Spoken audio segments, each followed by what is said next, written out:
What's going on YouTube, man? Nutty PRM, we back, man, with another video, man. You know we about to be reacting to Detroit's deadliest beef, man. And I got that merch dropping for y'all real soon, man. Drop in the comments below if y'all gonna buy my merch, chat. Drop in the comments below if y'all gonna buy that merch, man. It's a long money world. We all just living in it. Stay tuned, man. We to jump right into it. Chat. Rap is a competitive Jumping genre. right into it, When two chat. rappers from the same city start gaining attention, drama and past beef can escalate into an all-out war. 4-2 Dugg and Sada Baby are two rising rappers from Detroit who are locked into a deadly beef that has claimed countless lives, including the innocent family members of another rapper who got caught in the middle of their beef. Let's get right into it. 4-2 Dugg is a popular rapper from the 6 Mile area on the east side of Detroit. Dugg's history in the streets is well documented, and he's a respected artist in the city. He has ties to the 6 Mile 4-2 Hustle gang, a set of the Crips. Not much is known about Dugg's childhood, but what's clear is that he's been in the streets from an early age. In 2010, at just age 15, Dugg was sentenced to 4 years in prison for carjacking and possession of a firearm.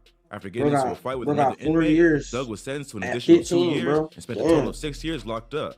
Dugg has stated in interviews that he started rapping while he was locked up and decided to go hard with his music career after being released.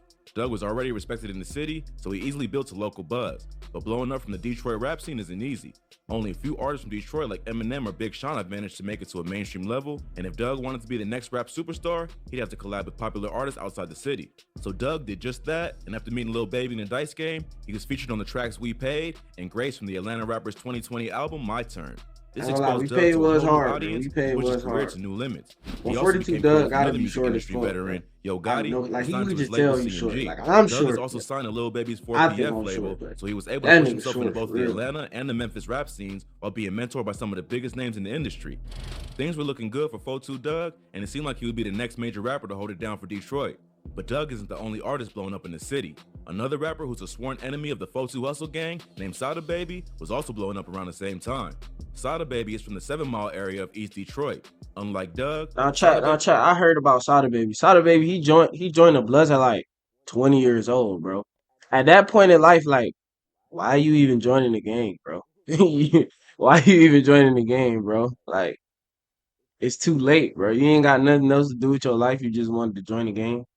Baby was not in the streets from such an Like I ain't hanging out with no group of niggas. I'm feeling these niggas so much that I just want to be so a part of them. Like I just want to fucking join them with open arms and shit. Fuck early no. age and gravitated toward that lifestyle later on.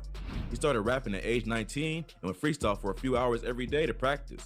But after 3 He years, could have just been music a still wasn't rapper. paying the Why bills, he and had he to was join forced the to live at gang, his bro? grandma's house and get a job. It wasn't until he was 22 or 23 that he decided to join the gang and became affiliated with the Red Zone This Bloods in nigga his damn neighborhood. near sleep, chat. Look at this shit. This nigga sleep, bro. You can't even see his eyes. You can see his eyes through them glasses, bro. His eyes is closed, bro. What drugs is he on, bro? It ain't that many drugs in the world, bro. Chat, don't do drugs, chat. Chat, don't do drugs. Sada Baby has faced a lot of backlash for joining the gang at an older age. Most active gang members Yeah, jump I off the just porch. said that shit. Like, bruh, like at that point, you should have like the mentality, the adult mentality to want to like to stay away from that shit. You know, like bro just wanted to be down at that point. Before they're 18, and joining a gang at 22 in many places isn't allowed. There's also the fact that Sada Baby's cousin, Icewear Vezo, is a Crip from another area of Detroit, and they've collaborated on music and videos together in the past. But in an interview with Hip Hop DX, the rapper explained that their relationship went deeper than the streets, and they respected each other too much to beef over gang affiliation. But even if he started gangbanging at an older age, Sada Baby still reps the Bloods and is one of I the ain't most gonna popular lie. rappers I ain't coming out of gonna Detroit. lie, bro. Hey, if you like, hey, I don't want no smoke. Them boys like that. I don't want no smoke. Y'all got it, bro. Y'all got it. I don't want no smoke. Detroit. This means that he inherited any beefs his gang has with rival sets, including the 4-2 Hustle Boys. These two gangs have been at war for over 15 years. The 7 Mile Bloods were originally the dominant group in the area and had beef with most of the other local gangs, including the 4-2 Crips. The beef began to change around 2014 after a shooting outside a parole office led to an all-out war. Two Hustle gang members, So how you known as shooting 4-2, outside the parole office, man? Come on, man. Come on, man. Outside the parole office, bro. chat, they be tweaking, man. They just be ready to crash out, chat. They be ready to The crash out. twins crossed paths with a member of the 7 Mile Bloods outside the building where they all had appointments to meet with their parole officers. The 4-2 twins jumped into a car with other members of their gang and were chased by the ops. The Bloods opened fire, hitting one of the 4-2 twins and another Hustle gang member in the car. Both the 4-2 twins survived the shooting, but Dewan Neff Page, the other dude who was shot, ended up going into a coma and later dying. Several members of the 7 Mile Bloods were picked up for the shooting. The 4-2 twins were supposed to testify in court against their ops, but refused to take the stand at the last minute. After Page's death, the 4-2 Hustle gang allied themselves with other enemies of the 7 Mile Bloods to challenge their control over the area and avenge the death of Neff. This resulted in a violent feud that rages to this day. So Doug and Sada Baby are sworn ops purely based on their gang affiliation. Doug and Sada Baby were never cool with each other. See that? Nah. Imagine if both of them boys wasn't in the gang. You feel me? So because they affiliated with this gang, it automatically make them beef. Like, that's fucked up, bro. That's fucked up. Beef until another. These two probably never even was really gonna beef with each other. But now, since it's like that, the artist got involved. Tee Grizzley is another popular rapper from Detroit who's been on the scene for a minute. He first blew up back in 2016 with his track First Day Out that he recorded and released the day he got out of prison. Tee Grizzley was never gang affiliated, but he did grow up in the streets. He was mostly raised by his grandmother in West Detroit because his parents were constantly in and out of jail. In 2011, his mother was sentenced to 20 years for drug trafficking, and his father was murdered in 2012. But despite having such a rough childhood, the rapper did his best to stay on the right path and even attended Michigan State University to study finance and accounting.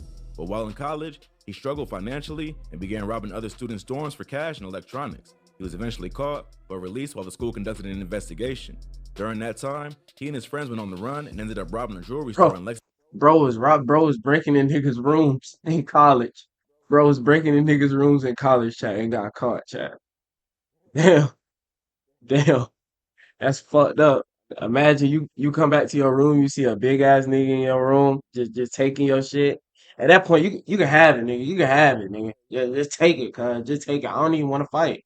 I don't even want to fight. This big chunky ass nigga. I don't even want to fight. You got it, chat.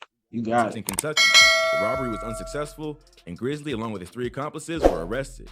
He was sentenced to 9 months for the jewelry store robbing and 18 months to 15 years for the robberies at Michigan Bro State. robbed bro pulled the GTA heist in real life. Blew up with his First Day Out freestyle quickly after. Ever since, he's built a name for himself. Oh, listen to that First Day Out shit, though. He did snap on that shit. I am gonna give that boy Tee Grizzley credit for that shit. Because you weren't gang affiliated, he snapped doesn't that mean you shit. can't get wrapped up in gang beef. And Tee Grizzley has gotten himself in the middle of the war between the 6 Mile Crips and 7 Mile Bloods by playing both sides. Early in his career, Tee Grizzley collaborated with one of the 4-2 twins on a track called Secrecy. But not long after, T went and signed Sada Baby to his own record label. 4-2 Twin wasn't feeling the fake love and took to social media to call out Tee Grizzley for pretending to with him and then turn around and sign his op. Tee Grizzley responded by claiming that he was just trying to spread love and put some money in everyone's pocket, and he still gets accused of being fake. He don't have nothing to do with that response because he posted a photo of the rapper to Instagram with since the gang shit is like so deep, bro. Since it's so deep, followed up in the comments saying that Twins reached out to him for the feature. They automatically like affiliate. Twins responded by claiming to have receipts proving that Grizzly messaged him first and that he's with the homies every day. So after that exchange, Tee Grizzley was now at the center of the beef. Coming from the streets, the rapper should have known he was gonna. That's why you gotta watch who you hanging out with, bro. You can't just be hanging with any and everybody, bro. I learned that shit in high school. Going to collaborate with 4-2 Doug on the track MWBL in 2019, leading many to believe that the beef wasn't that serious. But as it turns out, the war was just beginning. In August 2019, Grizzly was in a black Chrysler in the 3 Mile area of East Detroit when someone sprayed the vehicle with bullets. The rapper wasn't injured in the shooting, but his 41-year-old aunt, JB, who also acted as his manager, was shot and killed. Rest in peace, JB JB. was also managed by JB, and he can be seen attending her funeral in the video for Tee Grizzley's track, Sadish, where he raps about the shooting. Sada ended up leaving Tee Grizzley's label not long after JB was killed, claiming his career wasn't managed properly and because he was angry over the fact that T would drop a track with his ops. The beef between Sada and Doug escalated even further after a party in Detroit that they were both at. The 4-2 gang took the stage and performed a diss track aimed at the 7 Mile Bloods while Sada was in the audience. It was also rumored that 42 Dugg had something to do with the situation, Damn, where Sada that's allegedly had his crazy. chain snatched at a He recording can't even go to studio. no. He can't even go to no Sada was interacting with fans shows. online when he let it be known that he wasn't cool with Cleveland rapper Doughboy. Doughboy wasn't feeling the disrespect and took to social media to clown Sada for being a fake blood and getting his chain snatched at the studio. Sada responded by saying that Doughboy's claims were all cap and he was just trying to gain some clout by mentioning his name. Doughboy followed up with another video where he gives even more details about the alleged robbery. He claims that Sada Baby got stripped naked and robbed with his own gun. The robbers got away with the rapper's chains, See his bracelets, gray hairs, money, bro. Got drugs, gray and hairs, everything else he had on him at the time. bro. If I'm Sada that, then if ran I'm into getting the other old, room bro, where Doughboy was hanging out. I'm on some started chill wilding shit, out man. about You the ain't gonna robbery. see me, man. Doughboys didn't like his energy, so he pulled a strap out on him to make him calm down, which is why they don't like each other. After Doughboy aired him out, 42 Dugg followed up with his own IG story clowning Sada for getting robbed and takes credit for being the one who stuck him up. Sada continues to claim that this is all cap, and both rappers are just looking to gain some attention by mentioning his name. There isn't any camera footage or other evidence from the night of the robbery to prove whose side of the story is real, so it's up to the fans to decide who they're rocking with. Since then, both sides have been sending disses at each other in interviews and on social media. Both Sada and 42 Dugg were featured on the track Friday Night Cypher off Big Sean's album Detroit 2. In an interview, Sada suggested that Dugg's verse was trash and that he had no idea who was going to be on the song when he recorded his part. In the same interview, he also threw shade on T Grizzly and said he hopped on the track because he wanted to prove he was the better rapper. Around this time, Sada also shut down a club performance after a DJ played a T Grizzly and 42 Dugg track back to back. He also called his former music partner a disloyal fake gangster who hides in Detroit. Dugg responded to all the disses by posting a video to his Instagram saying that he's smoking on Helly Bloods today, disrespecting some of Sada's dead homies. Today 420, man, we blowing Helly Blood. We blowing Helly Bloods today. Chat, I don't condone Neither any side violence. is trying Chat, to be subtle about whatever how they you feel take about from the this, other crew. I hope Both y'all rappers' take careers have been taken off over the past y'all few take this months. as a lesson, 42 like Dugg has been featured on tracks with major artists not like to do Future this and shit. Roddy Ricch. Plus, Sada 'Cause Baby had Nicki Minaj remix his track Whole shit Lotta don't get you Choppers, nowhere, which bro. ended up going viral on TikTok. So far, Sada Baby has stayed out of trouble with the law, while 42 Dugg's past has come back to haunt him. In 2020, he was arrested for fleeing from police in a rental car, and not long after, he was arrested for violating his probation by visiting a gun range. He was also the possible target of another shooting that occurred at the filming of the music video for his collaboration with Roddy Ricch for The Game. Neither rapper was injured, but 2 other men were shot and later treated at the hospital. At first, fans thought that maybe Sada Baby had something to do with it based on their past beef, but another rapper from Mobile, Alabama named OMB Peasy was arrested in connection with the shooting. Peasy has maintained his innocence, but since it's an open case, he hasn't spoken out much about what happened. Internet rumors claim that Peasy was not the one shooting up the music video, but was firing back at someone who was. The rapper was arrested for aggravated assault with a deadly weapon and held on $60,000 bond. So if it was a case of self-defense, they probably wouldn't have arrested him, unless he refused to cooperate with the police. Peasy isn't known to have beef with Dugg or Roddy Ricch, but he has collaborated with Sada Baby on his track One Me. So if the 2 artists are cool, that could point to a possible motive. More details in this case are likely to come to light as the trial progresses and will reveal whether it had to do with this particular beef or if it was just an unrelated incident. Either way, things are still tense in the streets of Detroit and no one is truly safe. Hopefully, Sada and Dugg can leave the past alone so no more innocent bystanders get caught in the crossfire. But with so much drama, it may be hard for either artist to leave the street life alone and focus on music. Alright, chat. If you made it this far, thanks for watching the video. Hit that like button to help my videos get recommended. And also, if you're new to the channel, and if you haven't already, please hit that subscribe button. And you know, join the family, man. We all gonna be one big happy family, and you feel me? I love all my supporters, man. Y'all gonna play a crucial role in my success. So thank you. Thank you. I really appreciate it if you made it this far through the video. And even if you didn't make it this far through the video, I appreciate y'all too. So with that being said,